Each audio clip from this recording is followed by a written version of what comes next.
चल हम बात करते हैं रीति काव्य। आचार्य बामन इसके जिन्होंने इसको प्रतिपादित किया वो थे आचार्य बामन। अब जो रीति शब्द है, रीति शब्द जो है उसको समझने के लिए हमें पहले भाषा को समझना जरूरी था। इसलिए जो कल का मेरा लेक्चर है, इसके पहले का जो मेरा लेक्चर है, उससे रिलेटेड मैंने भाषा पर आपसे सारी बात की। देखिए,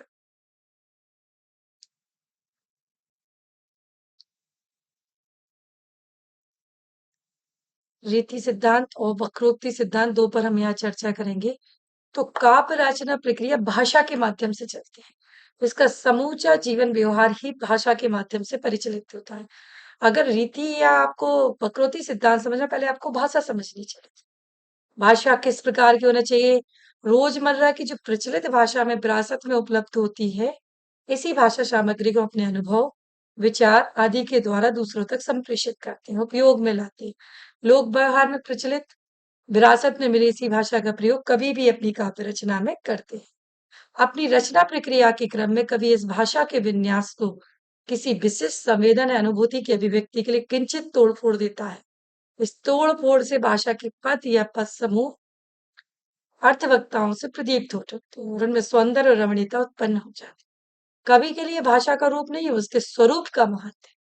किसी खास संवेदना की अभिव्यक्ति के लिए विशिष्ट पद रचना द्वारा प्रचलित भाषा के रूप में हुए परिवर्तन से उत्पन्न अर्थ और उस खास संवेदना का पाठकों तक संप्रेषण और समान उद्दीपन रचना प्रक्रिया का अनिवार्य अंग होता है।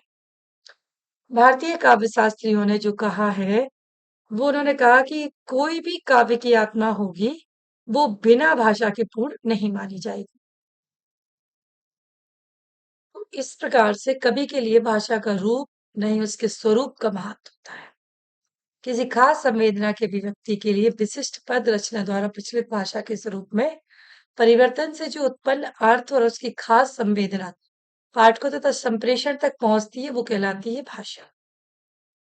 तो किसी भी संप्रदाय को समझने के लिए, रीति संप्रदाय हो, वक्रोक्ति संप्रदाय हो, उन सब संप्रदायों को समझने के लिए आपको सर्वप्रथम समझने की आवश्यकता है भाषा के स्वरूप को।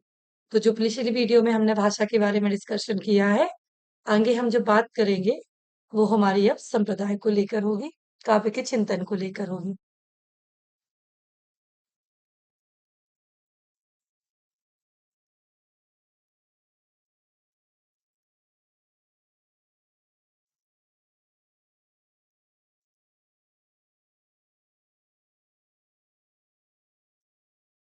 रीति आत्मा रीति आत्मा काव्यस।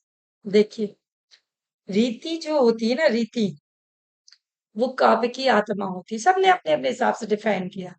आप ये नहीं कह सकते कि रस जो है वो काव्य की आत्मा नहीं, अलंकार जो है वो काव्य की आत्मा नहीं है। रीति जो है भाई, जिसको जो लगा, जिसने जिस चीज को अपना डिफाइन किया, तो आचार्य बामन ने कहा कि जो रीति है वही काव्य की। रीति का मतलब क्या होता है यहाँ पर? रीति का मतलब होता है कि किस नियम से काव्य लिखा जाए। तो हम यहाँ बात कर रहे थे, रीति शब्द का अर्थ है मार्ग या अर्थ या उसकी पद्धति। काव्य के क्षेत्र में से काव्य का मार्ग कहा गया है।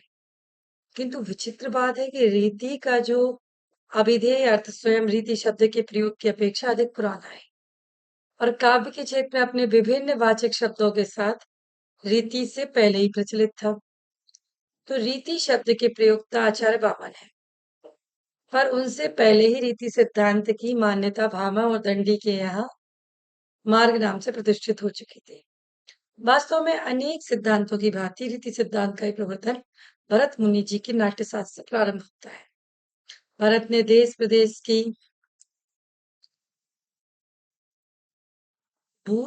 वेशभूषा और रहन सहन को दृष्टि में रखते हुए अभिनव के प्रसंग में चार प्रकार की प्रवृत्तियों का उल्लेख किया, जिनके नाम है अवंती, दक्षिणात्या, औडुमानवी और पांचाली।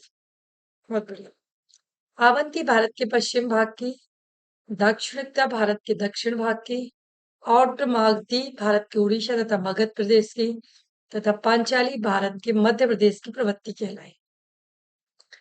यह भूभाग के आधार पर किए गए कार्य प्रवृत्तियों का विचार था, जो रीति सिद्धांत के लिए भी प्रस्थान बिंदु का काम करता है। संस्कृत साहित्य में रीति शब्द का प्रयोग अनेक अर्थों में प्रकट होता है। सर्वप्रथम रीति शब्द ऋग्वेद में स्तुति के अर्थ में है। अनेक साहित्य शास्त्रियों ने अपने अपने मतानुसार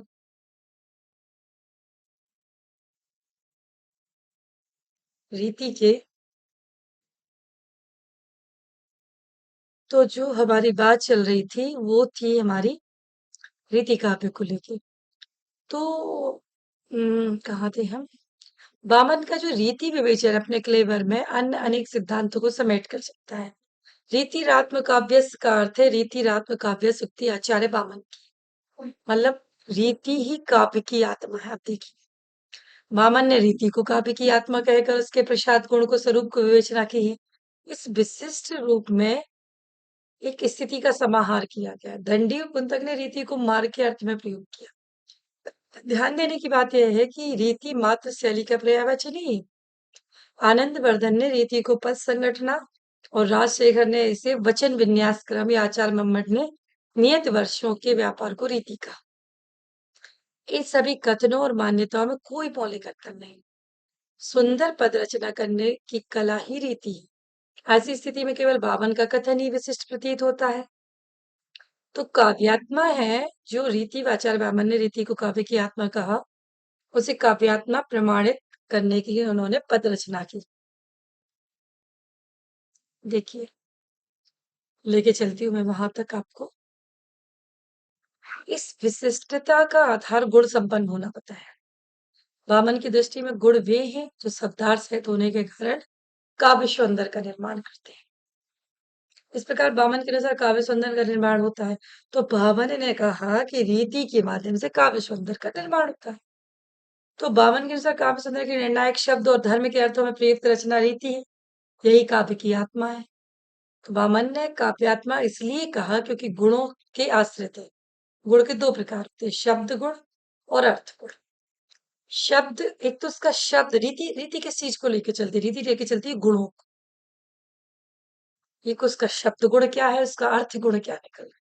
तो भाई डेफिनेटली अगर हम बात करें किसी चीज पर, तो अगर हमने उसमें रस की अनुभूति की, इसकी फीलिंग्स की अनुभूति, तो रस काव्य की आत्मा हो गई। अगर उसमें मैंने आभूषण लगा दिए, उसमें मैंने अलंकार लगा दिए, तो अलंकार उसकी आत्मा हो गए। और रीति कह रही है, रीति का मतलब है कि उसमें शब्द और अर्थ दोनों गुण होना चाहिए। जब कोई काव्य लिखा जाएगा तो उसका शब्द भी और उसका अर्थ भी दोनों ही महत्वपूर्ण रखते हैं वहां पे। तो वो रीति काव्य है, मतलब वो आत्मा उसकी रीति हो गई। तो शब्द गुणों का आधार प्राय सभी वर्ण योजनाओं, पदबंध, शब्दबंध या उसका चमत्कार होता है। उसमें उदारता, सुकुमार, समाधि, ओज के रूप में लक्षणा व्यंजना का चमत्कार है। अर्थ व्यक्ति में स्वाभाविकता का, क्रांति में रस का, माधुर्य में विदग्धता का, श्लेष में गोपन क्रिया, चातुर्य का सौंदर्य। वामन के अर्थ गुणों के मूल में रस, ध्वनि, अर्थ अलंकार और शब्द शक्ति के भावात्मक सौंदर्य का और दोषा भाव के कारण अभावात्मक सौंदर्य का समावेश है। जब वामन रीति शब्द और अर्थ के आश्रित गुणों, रसों व ध्वनियों आदि सभी का समाहार है, तो फिर से काव्य की आत्मा मानने में कोई आपत्ति नहीं होना चाहिए। जब वामन ने कहा कि रीति शब्द में क्या है, गुण है, रस है, ध्वनि है, आदि सभी का समाहार है, तो उसे काव्य की आत्मा मानने में हमें क्या आपत्ति आ रही? रीति कोई सिंगल नहीं दौड़ रही है, रस सिंगल दौड़ा कि सिर्फ रस है, अलंकार सिंगल दौड़े, लेकिन रीति तो कह रही है कि मेरे अंदर क्या क्या समाहित है। मेरे अंदर ध्वनि भी है, मेरे रस भी है, मेरे अंदर गुण भी है, तो इसे काव्य की आत्मा मानने में क्यों आपत्ति आ रही? इसी भावना के कारण आचार्य वामन यह कह उठे कि रीतिरात्मक काव्यस्, रीति ही काव्य की आत्मा है। जब आप वामन को रीति ही काव्य की आत्मा मानते हैं, तो इससे स्पष्ट होता है कि वे काव्य में उसे सर्वोपरि मानते हुए महत्व देना चाहते। यह महत्व प्रतिपादन निम्न कारणों से क्लियर हो जाता है। एक तो रीति गुणाश्रित है, उसमें शब्द और अर्थ दोनों के गुणों का समावेश है। दूसरा, रीति मात्र शैली नहीं है, इसमें काव्य के प्राण तत्व भी समाये हुए हैं। तीसरा पॉइंट इन्होंने जो लिया है वो है आपका रीति सिद्धांत में अलंकार, वक्रोक्ति, ध्वनि, रस और औचित्य सभी शामिल है। रीति सिद्धांत में वामन ने जो रीति सिद्धांत दिया है उसमें उन्होंने अलंकारों को भी लिया, उसमें उन्होंने वक्रोक्ति को भी लिया, उसमें उन्होंने ध्वनि को भी लिया, उसमें उन्होंने रस को भी लिया, उसमें उन्होंने औचित्य को भी लिया। तो रीति सिद्धांत में रस को भी स्वीकृति प्रताप थे। रीति गुणों के आश्रित है, गुण रस की पूर्व स्थिति है। मतलब जो गुण है उसके अंदर वो जो गुण है तो वो रस के कारण ही तो आया, बिना रस के तो वो गुण आ ही नहीं सकता था ना। तो रस गुण की उत्तरावस्था है। अब कुंतक के अनुसार यदि हम यहाँ बात करते हैं तो रीति कवि मार्ग है, वक्रोक्ति कवि कर्म है। इस दृष्टि से रीति वक्रोक्ति का ही एक अंग मात्र है। स्पष्ट है कि रीति सिद्धांत अपनी व्यापकता का कभी काव्य सिद्धांत को साथ लेकर चला है। अतः ऐसी व्यापकता के कारण से काव्यात्मा माना जा सकता है। रीति के भेद विषयक मत, रीति के भेदों के संबंध में मतभेद और विवाद काफी रहा। इसी का परिणाम है कि रीति के भेदों में समय समय पर विस्तार भी होता रहा, परिवर्तन भी होता रहा। भामह और दंडी ने रीति के दो भेद स्वीकारे। वामन ने इसकी संख्या 3 मानी, वैदर्भी, गौड़ी और पांचाली। तो वैदर्भी रीति मानी इन्होंने, एक गौड़ी रीति मानी और एक इन्होंने पांचाली रीति। तो रित्रट ने एक चौथी रीति मिलाई, लाटिया को भी जोड़ दिया। राजशेखर ने थोड़ा और आगे बढ़े, इन 4 रीतियों में मगधी और मैथिली को भी जोड़ दिया। इस प्रकार रीति के 6 भेद स्वीकार कर लिए गए।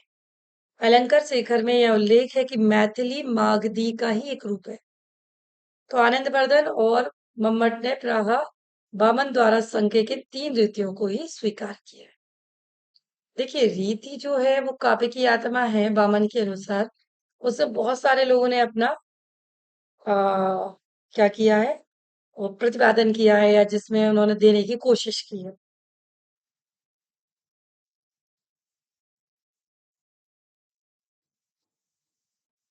ये हम बात कर रहे हैं यहाँ।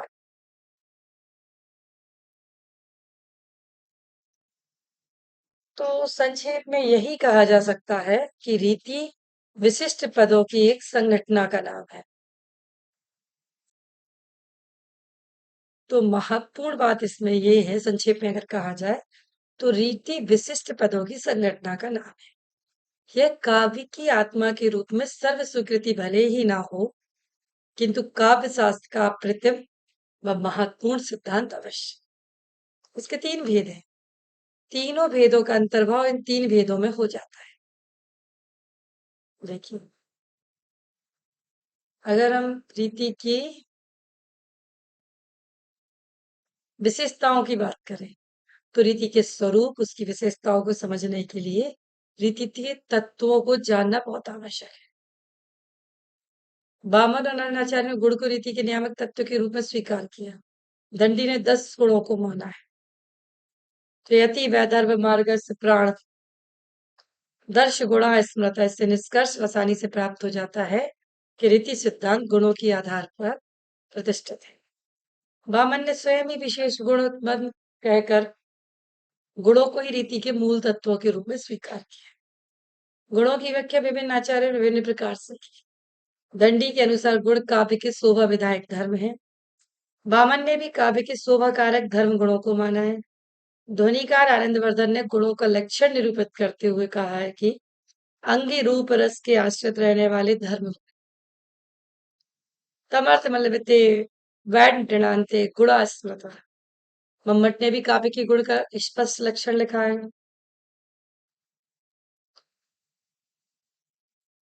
अतः सुनियोजित शब्दावली में अगर गुण की परिभाषा की जाए तो वो क्या है? गुण काव्य के भी उत्कृष्ट साधन तत्व है जो मुख्य रूप से प्राणभूत रस के और गौण रूप से शरीरभूत शब्दार्थ के नित्य धर्म। इसी भूमिका पर यह स्पष्ट हो जाता है कि वामन ने शब्द गुण और अर्थ गुणों की सत्ता को स्वीकार किया। पूरी की पूरी चीज जो वामन ने रीति संप्रदाय में देने का प्रयास किया वो शब्द गुण और अर्थ गुणों को माना है। तो अर्थ गुणों में तो क्या आ गया, रस आ गई, ध्वनि आ गई, अलंकार आ गई, शब्द शक्तियां आ गई। उसी प्रकार आपके शब्द गुण में क्या आ गए, शब्द आ गए आपके। वामन के मतानुसार बहिरंग तत्वों में शब्द गुंफ और अंतरंग तत्वों के गुण रस और ध्वनि को स्थान प्राप्त है। समास वामन के पश्चात रुद्र ने समास को रीति का मूल तत्व माना। जिन्होंने लघु मध्यम दीर्घ समासों के आधार पर पांचाली लाटिया और गौणीय रीतियों की कल्पना की। रस व माधुर्य आनंद वर्धन ने रस को और माधुर्य को रीति का मूल तत्व स्वीकार किया। ओज प्रसाद और माधुर्य ही आनंद वर्धन की दृष्टि में रीति के मूल तत्व थे। अनुप्रास और समास राजशेखर ने मौलिकता से काम लेते हुए समास और अनुप्रास दोनों की रीति के तत्वों में स्वीकार किया। तो भोज ने भी राजशेखर का ही अनुमान और अनुसरण किया। अग्निपुराण में रीति के मूल तत्व माने गए समास, उपचार, लाक्षणिक प्रयोग, अलंकार, मार्दव की मात्रा, वर्ण संयोजना, शब्द गुंफा। आचार्य विश्वनाथ के अनुसार वर्ण संयोजन और शब्द गुंफ दोनों ही रीति के मूल तत्वों में आते हैं। इन्होंने गुण और वर्ण योजना का निहित संबंध स्वीकार किया।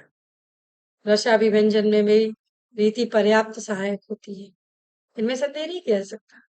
काव्य का मूल तत्व भाव है, किंतु उसे काव्य का स्वरूप प्रदान करने तथा संवेद बनाने का कार्य रीति ही करती है।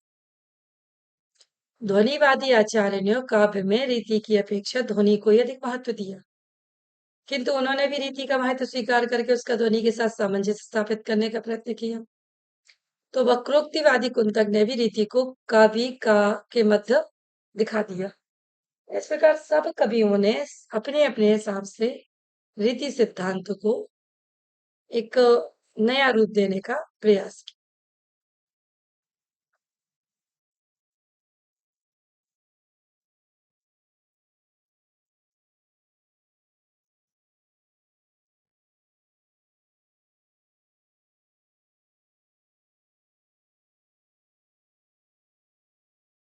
देखिए कितना बढ़िया पॉइंट है, यहाँ हम समझेंगे रीति को। ये अगर आपको समझ में आ गया तो आपको रीति को आगे समझने की जरूरत नहीं है। काव्य शास्त्रीय दृष्टि से रीतियों का विवेचन पहले भामह के काव्य अलंकार में उपलब्ध होता है। यद्यपि उन्होंने रीति, मार्ग व वर्म शब्द का प्रयोग नहीं किया, उन्होंने काव्य वेदों में वैदर्भ और गौड़ीय का निर्देश किया। उनके समय में जो वैदर्भ और गौड़ीय दो ही मार्ग प्रचलित थे।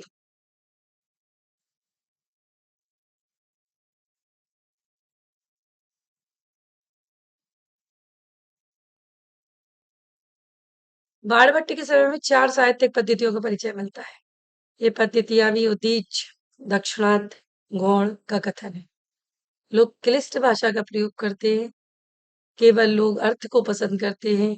कवियों में उत्प्रेक्षा के प्रति विशेष आदर दृष्टिगत होता है। कवियों में केवल वर्णों का आडंबर दिखाई देता है। इन चारों शैलियों का एकत्र उपयोग ही किसी काव्य को श्रेष्ठ बनाने में समर्थ होता है। तो दंडी ने रीति के लिए मार्ग वर्म शब्दों का व्यवहार किया। ठीक है। अब दंडी द्वारा गिनाए गए 10 गुण कौन कौन से? श्लेष, प्रसाद, समता, माधुर्य, सुकुमारता, अर्थव्यक्ति, उदारता, ओज, कांति और समाधि। ये ही दंडी के अनुसार वैदर्भ मार्ग के प्राण है।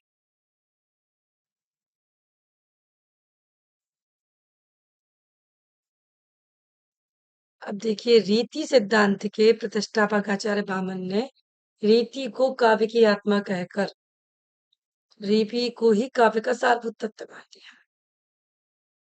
अब उन्होंने काव्य के स्वरूप लक्षण का निर्देश करते हुए लिखा कि काव्य की उपादेयता अलंकरणों के कारण। काव्य ग्रहण अलंकार मतलब इसी अलंकार की व्याख्या करते हुए लिखा कि अगर काव्य के सौंदर्य ही अलंकार है तो संपादन और दोनों एक प्रकार से ही होगा। वामन ने गुणों को शब्द गुण और अर्थ गुण के विविध रूपों में स्वीकार कर एक नई प्रतिष्ठा बना की। उन्होंने शब्द गुणों को बंध का अनिवार्य गुण माना तथा अर्थ गुणों के विशाल साम्राज्य के अंतर्गत रस तक को सन्निविष्ट किया। रीति को वामन की महत्वपूर्ण देन है। पांचाली नाम की रीति की कल्पना वामन से पूर्व भामा और दंडी ने केवल दो मार्ग माने, गौड़ और वैदर्भ। वामन ने एक तृतीय रीति बनाई, पांचाली की कल्पना, जो रीतियों की संख्या 3 कर दी।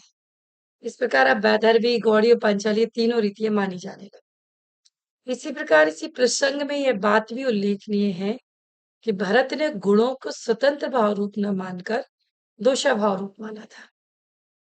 वामन ने गुणों को भाव रूप मानकर उसके स्वतंत्र रूप को मान्यता प्रदान की। उन्होंने दोषों को गुणों का पर्याय माना तथा दोनों के स्वरूप का स्पष्टीकरण किया।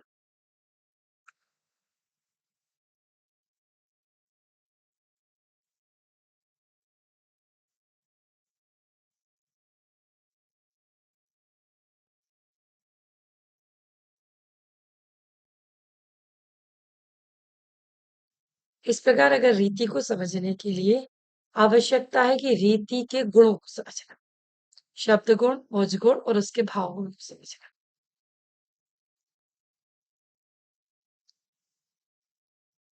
तो इस प्रकार से जब हम ध्वनि पे चर्चा कर रहे हैं तो हमारी क्या निकल के आती है, देखिए। रीति का निर्माण आधार कवि का स्वभाव है। भोज ने रीति की व्युत्पत्ति मूलक परिभाषा की।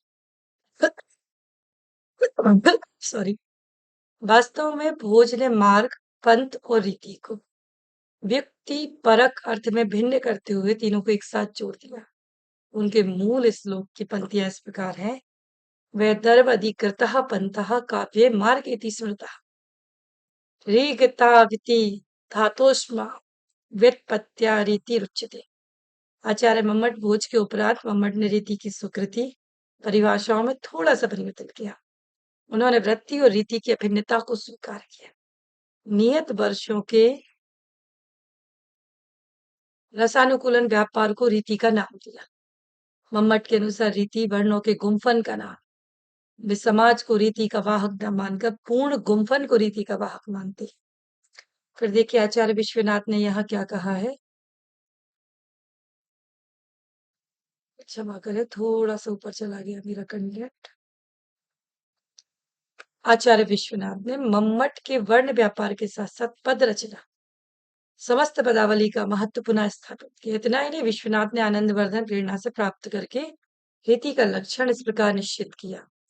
पद संघटना रीति, रंग संस्था विशेषवक्त, उपकर्जी रसादि नाम, अर्थात पदों की संघटना का नाम रीति।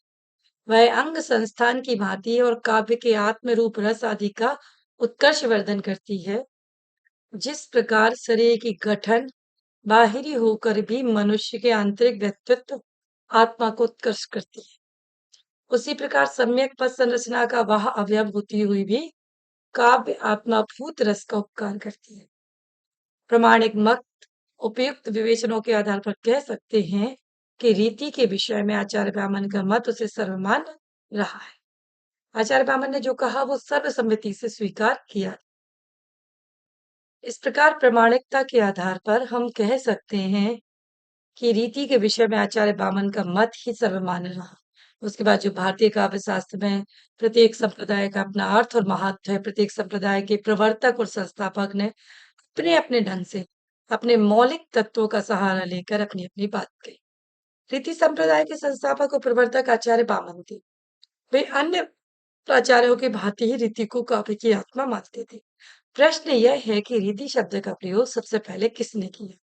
ध्यान से देखें तो इसके प्रथम प्रयोक्ता आचार्य ब्राह्मण। रीत शब्द रींग धातु से उत्पन्न हुआ। इसका अर्थ है गति, मार्ग या प्रस्थान। रीति शब्द का परंपरावादी अथवा ऋण अर्थ है पद्धति या तरीका। वामन से पूर्व देवी भामा और दंडी ने रीति का विश्लेषण किया। इन विद्वानों द्वारा किया गया रीति का विश्लेषण चर्चा मात्र है। इन्होंने रीति को परिभाषित नहीं किया। ऐसी स्थिति में यही कहा जा सकता है कि रीति की परिभाषा और व्याख्या का काम पहले हम आचार्य ब्राह्मण ने ही किया। उन्होंने ही रीति संप्रदाय की स्थापना की थी।